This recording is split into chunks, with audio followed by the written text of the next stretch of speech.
The Boston Celtics are now just one win away from capturing their 18th title. Hey everyone, this is Spectator Sports. I'm your host Sebastian Fonseca. Let's break down Game 3 of the NBA Finals. Before we get into it, remember to drop a like on this video, subscribe to the channel if you haven't done so already. Let's get into it. News broke just before Game 3 that Kristaps Porzingis was going to miss this game due to a left ankle injury that he sustained in Game 2.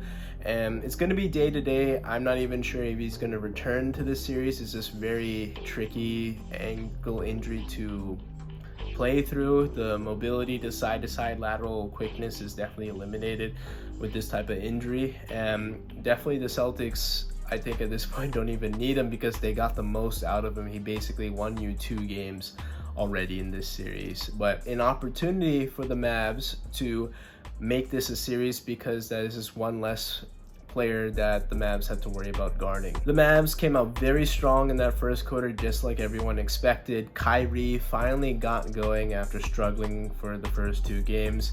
He was very aggressive. He actually got the first basket to go. Hitting into the lane, I thought he was great with his 3-pointer as well. And this was the wizardry, the workmanship, the craftsmanship that we expected from Kyrie in the first couple of games, and he finally showed up in Game 3. Luka Doncic again was fantastic for the opening stretch, 5 out of 7, leading the way with Kyrie Irving, but eventually he fell into a little bit of a slump. After they built a 13-point lead, Luka stepped out of the game and then briefly returned, and this is when he just started to force some shots, missed this poor shot selection, and definitely trying to draw fouls rather than just play basketball.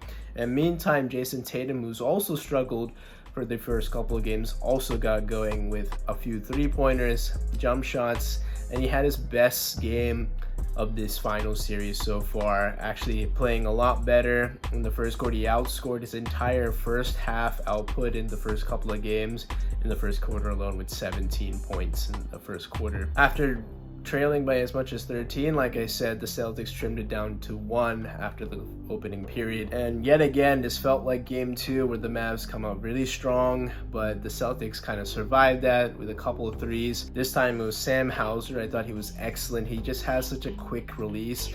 And also credit his defense. He's a guy that probably gets targeted with him just being a white player and just known as a shooter, but he holds up pretty well. In Game 1, he got a couple of stops when he was guarding Kyrie and Luka, and they sought out that matchup yet again, especially on Luka, and he did a good job. He forced him to pass out and miss some shots, and I have to give credit to Sam Hauser. He's been great in limited action. In the second quarter, it was kind of back and forth. Luka continued to slump, and I think this is what allowed the Celtics some support. It was kind of a well-teamed performance in that second quarter, and Mavs were only up by 1 going into halftime. Luka is doing what he usually does, is complain, not get back on defense, and this has kind of been the reoccurring theme we've seen over the last few years, especially this year, where he's barking at refs, not getting back on defense, and kind of sulking. And that kind of energy was, or can be, contagious for the Mavericks. In the third quarter, it was a Celtics tsunami. They outscored the Mavericks 35-19 and basically put the game almost out of reach. I saw them make so many 3-pointers in this third quarter, and this time Jaylen Brown got in on the action. He made a corner 3-pointer that's really aggressive, leading the way with mid-range jump shots, getting into the lane for very aggressive dunks, and the Celtics built up a 15-point lead heading into the final frame. Add on a couple of threes coming out of the break, and it's 21, timeout, and basically the Mavs are on life support. This was a last gasp attempt to get back into this series. They found a lineup with PJ Washington, Derek Lively, some Josh Green, Kyrie Irving, and Luka Doncic, but eventually chipped away at it. They cut it down to 3, and they had a lot of time left. I think it was about 5 or 6 minutes. The lead kind of stayed there at that 93-90 mark for a while, and just nobody was getting a basket at that point. It was just very hard to get offense generated at all. But you saw that the Mavs were kind of pressing a little bit, and eventually the Celtics just utilized their veteran experience and a really good heads-up play, I thought, from Jaylen Brown, who, like I said, he was very hot in the third quarter and kind of quelled the Mavericks run with a putback, a mid-range jump shot to push that lead up to like 5 or 7. And he was really smart. He knew that Luka was coming into this quarter with 4 fouls, and he attacked Luka. Luka has been elevating his play in the playoffs, at least defensively, but he's definitely a guy that is subject to blow-bys, and that's been a reoccurring theme in this finals yet again. Jaylen Brown has owned that matchup, just taking advantage of the lack of lateral quickness from Luka, getting into the lane, and he attacked the body of Luka twice. One time was actually kind of a jostling offensive foul on Luka that gave him foul number 5, but on the other side, he attacked him for his 6th foul, and that, after a review, was close, but the fact that the call was already deemed a blocking foul as the original call, it's really hard to come up with clear, conclusive evidence that you could overturn it. Luka had to sit out for the last 4 minutes of the game, and this gave way to Tim Hardaway Jr., one of the biggest scrubs in the NBA. I have my gripes with Tim Hardaway Jr. just because I think he's let down this Mavericks team so many times. We remember a couple of years ago when they were just kind of bursting onto the scene as they were playing the LA Clippers in 2020 and 2021. I'm not saying that I'm expecting great output, but he was the veteran guard. He's had some experience, and Tim Hardaway Jr. just comes up short routinely in the NBA playoffs. He somehow has this relationship with Jason Kidd just to get minutes onto the court, but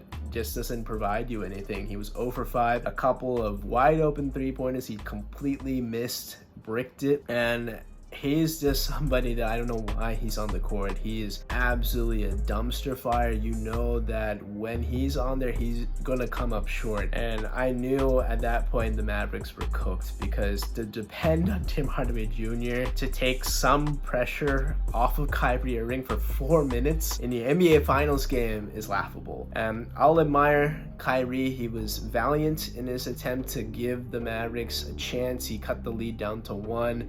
He kept fighting. It was down to 2 with the last I think a minute 20 seconds or so. But Celtics are just so good. They're too deep. They're a well-oiled machine. Derek White made a soul-crushing 3-pointer to push the lead up to 6, and he finished it off with a couple of free throws. And Celtics go up 3-0 in this best-of-7 series, just 1 win away from capturing their 18th title. And they've just been so good. I mean, they're so deep. They have been a team that many people have doubted, myself included, but I'm gonna tip my cap to them. They have taken advantage of this really big mismatch.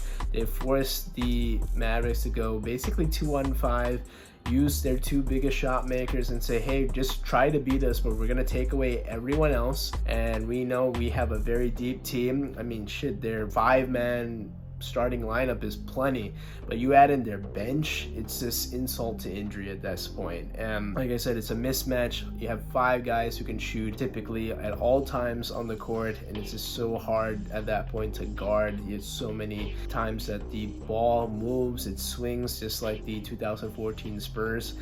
And now the Celtics are just 1 win away, and they're on the brink of another title.